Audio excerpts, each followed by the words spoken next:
ശരത് കുമാർ. ഞാൻ കട്ടപ്പനയിൽ നിന്നാണ് വരുന്നത്.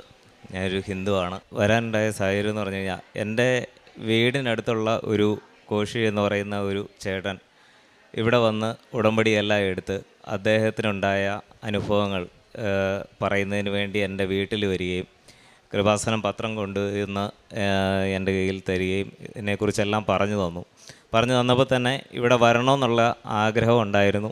അങ്ങനെ ഞാനും എൻ്റെ കുടുംബവും കൂടി ഇവിടെ വന്നു.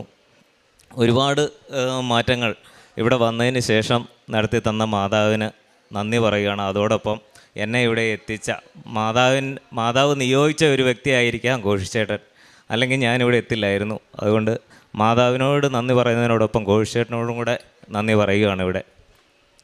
ഞാനിവിടെ വന്നു കഴിഞ്ഞപ്പോൾ എനിക്ക് ആദ്യം ഉണ്ടായിരുന്നത്, എൻ്റെ സ്ഥലം 1 വർഷത്തോളമായിട്ട് വിൽക്കാനായിട്ട് നോക്കിയിരുന്നു, പക്ഷെ നടന്നില്ല.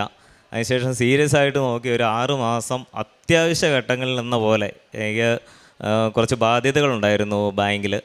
അതെല്ലാം തീർക്കുന്നതിന് വേണ്ടി ഒരു 6 മാസത്തോളമായിട്ട് എങ്ങനെയൊക്കെ നോക്കിയിട്ടും പല ബ്രോക്കർമാരെ സമീപിച്ചിട്ടും ഒന്നും അത് സാധ്യമായിരുന്നില്ല. അങ്ങനെ ഇരിക്കുമ്പോഴാണ് ഇവിടെ എത്തിയതും ഉടമ്പടി എടുക്കുന്നതും. ആ ഉടമ്പടിയിൽ ആദ്യത്തെ നിയമമായിട്ട് വെച്ചതും അതുതന്നെയായിരുന്നു. അങ്ങനെ ആ ഉടമ്പടിയിൽ വെച്ച ആദ്യത്തെ കാര്യം തന്നെ ആദ്യം സാധിച്ചു എന്ന് തന്നെ വേണം പറയാൻ. കാരണം ഇവിടെ വന്നു, രണ്ടാമത്തെ ഉടമ്പടി പുതുക്കിയ ശേഷം ഞാൻ അച്ഛനെ കണ്ടു. അച്ഛൻ പറഞ്ഞതനുസരിച്ച്, അച്ഛൻ പറഞ്ഞതുപോലെ തന്നെ ഉപ്പ് കൊണ്ടുപോയി സ്ഥലത്തിടണമെന്നും പ്രാർത്ഥിച്ചുകൊണ്ടിടണമെന്നും എല്ലാം പറഞ്ഞ ആ കാര്യം അതേപടി അനുസരിച്ചു. ഒരു മാറ്റവും വരുത്താതെ, ഒരു വീഴ്ചയും വരുത്താതെ അത് ചെയ്ത് ഏകദേശം ഒരാഴ്ചയിൽ കൂടുതൽ എടുത്തില്ല. ഫേസ്ബുക്കിൽ ഞാനിട്ട ഒരു പോസ്റ്റ് കണ്ട് എൻ്റെ വീടിൻ്റെ അടുത്തുള്ള ഒരാൾ തന്നെ എന്നെ വിളിക്കുകയും ആ സ്ഥലം ഞങ്ങൾ എടുത്തോളാം എന്ന് പറഞ്ഞ് നിശ്ചയിച്ച വില പറഞ്ഞ് എല്ലാ കരം ഉറപ്പിക്കുകയും ചെയ്തു. ഈ മാസം അവസാനം ആ സ്ഥലത്തിൻ്റെ തീരാധാരം ചെയ്യുകയാണ്. അന്ന് ഞാൻ നേർന്നിരുന്നു ഇവിടെ വന്ന് രണ്ടാമത്തെ ഉടമ്പടി എടുക്കുമ്പോൾ ഈ സ്ഥലത്തിൻ്റെ എല്ലാ കാര്യങ്ങളും നല്ലപടി നടന്നു കഴിഞ്ഞാൽ ഇവിടെ ഒരു 1000 മെഴുകുതിരി കത്തിച്ചേക്കാം എന്ന് നേർന്നിരുന്നു. അതിൻ്റെ ടോക്കൺ തുകയെല്ലാം കിട്ടിയ സമയത്ത് തന്നെ 500 മെഴുകുതിരി ഞാൻ കത്തിച്ചു കഴിഞ്ഞു. ഇനി ഈ മാസം അവസാനം ബാക്കി തുകയും കാര്യങ്ങളും കിട്ടിക്കഴിയുമ്പോൾ ബാക്കി മെഴുകുതിരിയും കത്തിക്കുന്നതാണ്. അതുപോലെ തന്നെ എടുത്തു പറയേണ്ട മറ്റൊരു കാര്യമെന്ന് പറഞ്ഞു കഴിഞ്ഞാൽ എൻ്റെ കുഞ്ഞിൻ്റെ കാര്യമാണ്. കുഞ്ഞിൻ്റെ ചെറുപ്പത്തിൽ കോവിഡ് വന്ന സമയമായിരുന്നതുകൊണ്ട് തന്നെ അവൾക്ക് സ്കൂളിൽ കൃത്യമായിട്ട് പോകാനൊന്നും സാധിക്കാഞ്ഞതുകൊണ്ട് അക്ഷരങ്ങളൊന്നും നാവിൽ ശരിക്ക് വരുന്നില്ലായിരുന്നു. അവൾ പറയുന്ന കാര്യം ഞങ്ങൾക്ക് പോലും കൃത്യമായിട്ട് മനസ്സിലാകുന്നില്ലായിരുന്നു.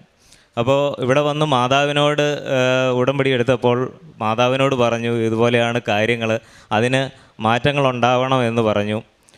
ഏകദേശം ഒരു മാസത്തോട് അടുത്തില്ല, വളരെ ഭംഗിയായിട്ട് പ്രാർത്ഥനാ പുസ്തകത്തിലെ വിശ്വാസ പ്രമാണവും സ്വർഗസ്നായ പിതാവെയൊക്കെ വളരെ ഭംഗിയായിട്ട് അക്ഷരത്തെറ്റില്ലാതെ കാണാതെ ഞങ്ങളെക്കാളിലും എല്ലാം മുൻപന്തിയിൽ പറയാനായിട്ട് അവൾക്ക് സാധിച്ചു. ഇപ്പോഴാണെങ്കിലും സ്കൂളിൽ പഠിക്കുമ്പോൾ എല്ലാ കാര്യങ്ങളും പഠിപ്പിച്ച് വിടുന്നത് പുസ്തകത്തിലേത് ആരും അടുത്തിരിക്കേണ്ട കാര്യമില്ല, ടീച്ചർ പഠിപ്പിച്ച് വിടുന്നു. ഇപ്പം ഞാൻ പോലും പഠിക്കുന്ന സമയത്ത് അവളുടെ അടുക്കെ ഇരിക്കാറില്ല, തന്നെത്താനെ എല്ലാം വായിക്കുകയും എഴുതുകയും ചെയ്യുന്നുണ്ട് അവൾ.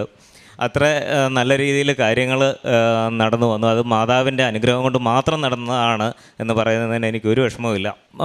അതുപോലെ തന്നെ പറയേണ്ട ഇതുപോലുള്ള കാര്യങ്ങൾ ഉണ്ടാകുമ്പോഴത്തേന് ഞാൻ ചെയ്യാറുണ്ടായിരുന്നത്, നമ്മളുടെ ഇവിടുന്ന് കിട്ടിയ തേന് അവൾക്ക് കൊടുക്കാറുണ്ടായിരുന്നു. അതുപോലെ അവളുടെ നെറ്റിയിൽ തൈലം കൊണ്ട് കുരിശ് വരയ്ക്കാറുണ്ടായിരുന്നു. ഇന്ന് ഞാനാണെങ്കിൽ പോലും രാവിലെ കുളി കഴിഞ്ഞാൽ ഞാൻ ആദ്യം ചെയ്യുന്നത് ആ തൈലവും കൊണ്ട് ഞാൻ എൻ്റെ നെറ്റിയിലും നെഞ്ചിലും അതുപോലെ എൻ്റെ പിൻകഴുത്തിലും ഞാൻ തൈലം പുരട്ടിയിട്ട് ഞാൻ വീട്ടിൽ നിന്ന് ഇറങ്ങാറുള്ളൂ. ഏത് കാര്യവും ചെയ്യുന്നത് അങ്ങനെ തന്നെ ചെയ്തതിന് ശേഷമാണ്.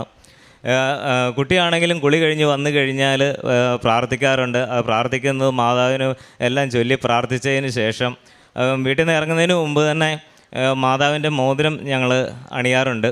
അത് ഞാൻ മറന്നാലും അത് എന്നെ ഓർമ്മിപ്പിക്കുന്നത് കുഞ്ഞാണ്. അതുപോലെ തന്നെ ഈ അടുത്ത ഇടയിൽ ജപമാല റാലി നടക്കുന്നതിന് മുമ്പായിട്ട് എൻ്റെ കുഞ്ഞിന് ആസ്മയുടെ ഒരു തുടക്കം ഉണ്ടായിരുന്നു. അപ്പോൾ ആശുപത്രി ചെന്ന് കഴിഞ്ഞപ്പോഴത്തേന് ആ സമയം തന്നെ ആദ്യം ഒന്ന് ചെന്ന് കഴിഞ്ഞപ്പോഴത്തേന് തന്നെ ഏകദേശം 10,000-3,500 രൂപയോളം ചിലവായിരുന്നു. അന്ന് അസ്താലിൻ വലിക്കുക, അതുപോലെ തന്നെ നെബുലൈസേഷൻ വീട്ടിലും എടുക്കണം എന്ന് തന്നെയാണ് പറഞ്ഞത്. അങ്ങനെ അതിൻ്റെ മെഷീനും മേടിച്ച് വെച്ച് വീട്ടിൽ റെഗുലറായിട്ട് ചെയ്യുക. സ്കൂളിൽ പോകുമ്പം അസ്താലിൻ വലിക്കാനുള്ളത് കൊടുത്തു വിട്ട് ടീച്ചറെ ഏൽപ്പിച്ചിരിക്കുമായിരുന്നു. അങ്ങനെ ജപമാല റാലി പങ്കെടുക്കാനായിട്ട് ഇവിടെ വന്നു കഴിഞ്ഞപ്പം മാതാവിനോട് ഒന്ന് മാത്രമേ ഞാൻ പറഞ്ഞുള്ളൂ, ഞാൻ എൻ്റെ കൊച്ചിനെ ഞാൻ ഏൽപ്പിക്കുകയാണ്. വേറൊന്നും ഞാൻ പറഞ്ഞില്ല. ഇവിടുന്ന് അർത്തങ്കൽ പള്ളി വരെ ചെരുപ്പിടാതെ എൻ്റെ കുഞ്ഞ് നടന്നു.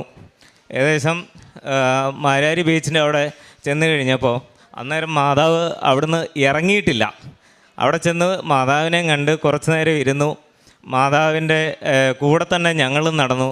കുറച്ച് നടന്നു കഴിഞ്ഞപ്പോൾ അവൾ കരയാൻ തുടങ്ങിയപ്പോൾ മറ്റൊന്നും പറയില്ല, മാതാവിൻ്റെ ഓരോ കാര്യങ്ങളും പറഞ്ഞു കൊടുത്ത്, അറിയാവുന്ന കാര്യങ്ങൾ അവളോട് പറഞ്ഞു കൊടുത്ത് അവൾ ഒപ്പം നടന്നു.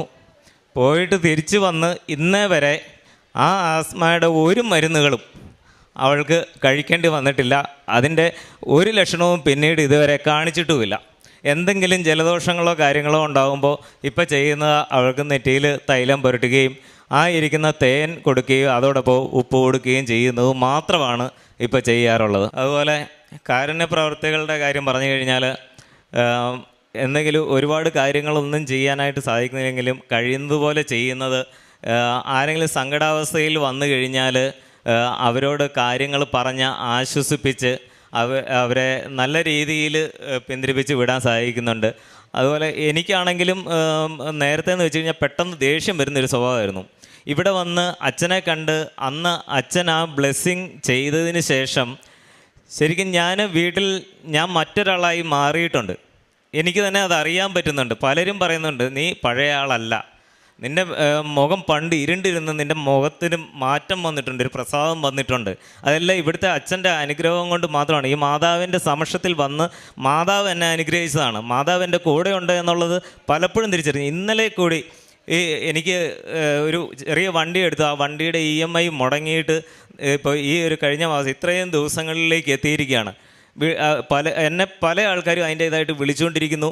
പക്ഷേ എനിക്ക് അടയ്ക്കാൻ ഒരു നിവൃത്തിയില്ലാത്ത അവസ്ഥയിൽ നിൽക്കുമ്പോൾ ഇന്നലെ വീട്ടിൽ നിന്ന് ഇറങ്ങുമ്പോൾ ഞാൻ മാതാവിൻ്റെ അടുക്ക് പറഞ്ഞു, മാതാവ് എനിക്കൊരു വഴി കാണിച്ച് തന്നേ പറ്റുള്ളൂ, ഇനി ഒരു എക്സ്ക്യൂസ് അവരോട് പറയാനായിട്ടില്ല. ഉച്ചയ്ക്ക് മുമ്പായിട്ട് എനിക്ക് അതിനുള്ള വഴി തുറന്നു. ഇന്ന് ഉച്ചയ്ക്ക് മുമ്പായിട്ട് ആ പണം എൻ്റെ കയ്യിൽ കിട്ടാനായിട്ടുള്ളത് എല്ലാ കാര്യങ്ങളും മാതാവ് എന്നെ അനുഗ്രഹിച്ച് തന്നിട്ടുണ്ട്. മാതാവിനോട് പറയുന്ന ഒരു കാര്യവും മാതാവ് എന്നെ കൈവിടാതെ എന്നെ കാത്ത് രക്ഷിച്ചുകൊണ്ട് തന്നെയാണ് പോകുന്നത്. മാതാവ് എൻ്റെ കൂടെ ഉണ്ടെന്ന് പല സാഹചര്യത്തിലും എന്നെ ബോധ്യപ്പെടുത്തിയിട്ടുള്ളതാണ്. അതുപോലെ തന്നെ ഞാൻ ഈ ഒരു ഇത് തുടങ്ങിയ സമയത്ത് തന്നെ പല ആൾക്കാരും ബുദ്ധിമുട്ട് അനുഭവിക്കുന്നുണ്ടായിരുന്നു. ഞാൻ പറഞ്ഞു, ഞാൻ കട്ടപ്പനയിൽ നിന്നാണ് വരുന്നത്. കട്ടപ്പനയിൽ നിന്ന് വരാനായിട്ട് ഒരുപാട് ആളുകൾ ബുദ്ധിമുട്ടുന്നുണ്ടായിരുന്നു. അതുകൊണ്ട് ഞാൻ അവർക്ക് വേണ്ടിയിട്ട് അവിടുന്ന് ബസ് സർവീസ് തുടങ്ങി. ഈ ടാക്സി സർവീസ് ഇതായിട്ട് വണ്ടി പുറത്തുനിന്ന് വിളിച്ചാണ് ചെറിയ വണ്ടിക്കൂലി മാത്രം വാങ്ങിച്ചുകൊണ്ട് കട്ടപ്പനയിൽ നിന്ന് ഇപ്പോൾ ഏകദേശം ഒരു ജപമാല റാലിക്കും ഇപ്പോൾ വരുന്നതും എല്ലാം കൂടെ കൂട്ടി ഏകദേശം ഒരു 5000-ലധികം ആളുകളെ ഞാനിവിടെ കൊണ്ടുവന്നിട്ടുണ്ട്. ഇവിടെ ആദ്യമൊക്കെ വരുമ്പോഴത്തേന് വാഹന രജിസ്റ്റർ എഴുതണമെന്ന് എനിക്കറിയില്ലായിരുന്നു. അതിനുശേഷം അത് അറിഞ്ഞതിന് ശേഷം വാഹന രജിസ്റ്റർ തുടർച്ചയായിട്ട് എഴുതിപ്പോയിരുന്നു. ഇന്നും എൻ്റെ കൂടെ ഒരു 49ഓളം ആളുകൾ ഇന്ന് എൻ്റെ കൂട്ടത്തിൽ ഇവിടെ വന്നിട്ടുണ്ട്. എന്നെ ശ്രവിക്കുന്ന കൂട്ടത്തിലും ആളുകളുണ്ട്. പുതിയ ഉടമ്പടി എടുക്കുന്നവരുണ്ട്, ഉടമ്പടി പുതുക്കുന്നവരുണ്ട്, പ്രാർത്ഥിക്കാൻ വന്നവരുണ്ട്. ഞായറാഴ്ചയും ചൊവ്വാഴ്ചയും എല്ലാ ആഴ്ചയും ഞാൻ മുടങ്ങാതെ വരുന്നുണ്ട്. ചില ദിവസങ്ങളിൽ ഞാൻ ആ കൂട്ടത്തിൽ തന്നെ ഞാനിവിടെ വന്ന് ഞാൻ പ്രാർത്ഥിച്ച് ഞാൻ പോകാറുണ്ട്. കാരണം മാതാവ് എൻ്റെ കൂട്ടത്തിൽ എപ്പോഴും ഉണ്ടെന്ന് എന്നെ പല വിധത്തിൽ എന്നെ അറിയിച്ചുകൊണ്ടിരിക്കുന്നുണ്ട് എന്നുള്ളത് ഞങ്ങളുടെ കുടുംബത്തിന് നല്ലപോലെ മനസ്സിലാക്കി തന്നതാണ്. സങ്കീർത്തനങ്ങൾ 116 6-ാം തിരുവചനം അരുളി ചെയ്യുന്നു, കർത്താവ് എൻ്റെ പക്ഷത്തുണ്ട്, ഞാൻ ഭയപ്പെടുകയില്ല, മനുഷ്യൻ എന്നോട് എന്തു ചെയ്യാൻ കഴിയും. ശരത് കുമാർ കട്ടപ്പനയിൽ നിന്ന് താൻ മാത്രമല്ല, തനിക്ക് വരുവാനായിട്ട് തന്നെ അമ്മ ക്ഷണിച്ചത് ഒരു വ്യക്തിയിലൂടെയാണ്. അമ്മ തന്നെയാണ് തന്നെ കൊണ്ടുവന്നത്. അതിന് വ്യക്തി ഒരു കാരണമായി. ഇന്ന് താൻ മൂലം 5000-ലധികം പേര് ഈ മകൻ വന്ന് ഉടമ്പടി എടുത്തതിന് ശേഷം ഇവിടെ വന്നു പോകുന്നു. ഇന്നും താൻ 49 പേരെയോളം കൊണ്ടുവന്നിട്ടുണ്ട്. അങ്ങനെ തനിക്ക് തൻ്റെ ജീവിതത്തിൽ താൻ അനുഭവിച്ച ക്രിസ്തുവിനെ, താൻ അനുഭവിച്ച ദൈവസ്നേഹത്തെ അത് മറ്റുള്ളവരും കൂടി അനുഭവിക്കണം. തനിക്ക് മാത്രം സ്വന്തമായാൽ പോരാ. അതുകൊണ്ടാണ് കർത്താവ് എൻ്റെ പക്ഷത്തുണ്ടെങ്കിൽ ഞാൻ പിന്നെ എന്തിന് ഭയപ്പെടണം. അപ്പോൾ താൻ ഇത്രയും നാളും താൻ അനുഭവിച്ചു കൊണ്ടിരുന്ന ഭയം അല്ലെങ്കിൽ മറ്റുള്ള ആശങ്കകൾ, ഇതെല്ലാം ഈ തിരുനടയിൽ തനിക്ക് മാറുവാൻ, അതിൽ നിന്നെല്ലാം മോചനം നേടുവാൻ കഴിഞ്ഞു. അതുകൊണ്ട് ഇനി താനും ഇതിൻ്റെ ഒരു സുവിശേഷ വക്താവായിട്ട്, പ്രഘോഷകനായിട്ട് താനും മാറുന്നു എന്നുള്ളത് ഇന്ന് ഇവിടെ നിന്നുകൊണ്ട് പറയുകയാണ്. അതിന് തൻ്റെ ജീവിതം തന്നെയാണ് സാക്ഷ്യമെന്ന് പറയുന്നു. അതുപോലെ തന്നെ തൻ്റെ സ്ഥലം വിൽക്കുവാനായതും ബഹുമാനപ്പെട്ട VP ജോസഫ് അച്ഛനെ വന്ന് കണ്ടതിന് ശേഷം അതിനുള്ള കാര്യങ്ങളൊക്കെ എത്ര പെട്ടെന്ന് നടക്കുന്നു. പരിശുദ്ധ അമ്മയുടെ ഇടപെടലുകൾ തനിക്ക് വ്യക്തമായി, അമ്മയുടെ സാന്നിധ്യം തനിക്കുണ്ട്. തൻ്റെ കുഞ്ഞിൻ്റെ രോഗസൗഖ്യം, ആ കുഞ്ഞ് സംസാരിക്കുമ്പോഴൊന്നും ആർക്കും ഒന്നും മനസ്സിലാകില്ലായിരുന്നു. എന്നാൽ ഇന്ന് കുഞ്ഞ് വളരെ വ്യക്തമായിട്ട് സംസാരിക്കുന്നു. ഒത്തിരിയേറെ എഡ്യൂക്കേഷനിലൊക്കെ, അതായത് തൻ്റെ പഠനത്തിൽ ഒത്തിരിയേറെ വ്യത്യാസം വന്നു. അങ്ങനെ തനിക്കും തൻ്റെ കുടുംബത്തിനും കിട്ടിയ കൃപകളെ ഈ മകൻ നന്ദിയോടെ ഓർക്കുമ്പോൾ നമുക്കും കരങ്ങളടിച്ച് ഈശോയ്ക്കും അമ്മയ്ക്കും നന്ദി പറയാം. യേശുവേ നന്ദി, യേശുവേ സ്തുതി, യേശുവേ ആരാധന. അത്യപൂർവ ദൈവാനുഭവങ്ങൾ ഇനി നിങ്ങൾക്കും സ്വന്തം. ഈ യൂട്യൂബ് ചാനൽ ഇതുവരെ സബ്സ്ക്രൈബ് ചെയ്തിട്ടില്ലെങ്കിൽ ഇപ്പോൾ തന്നെ സബ്സ്ക്രൈബ് ചെയ്യുക. ഈ വീഡിയോ ഇപ്പോൾ തന്നെ നിങ്ങളുടെ സുഹൃത്തുക്കൾക്ക് ഷെയർ ചെയ്തുകൊണ്ട് കർത്താവിൻ്റെ പ്രേക്ഷിതരാകുക.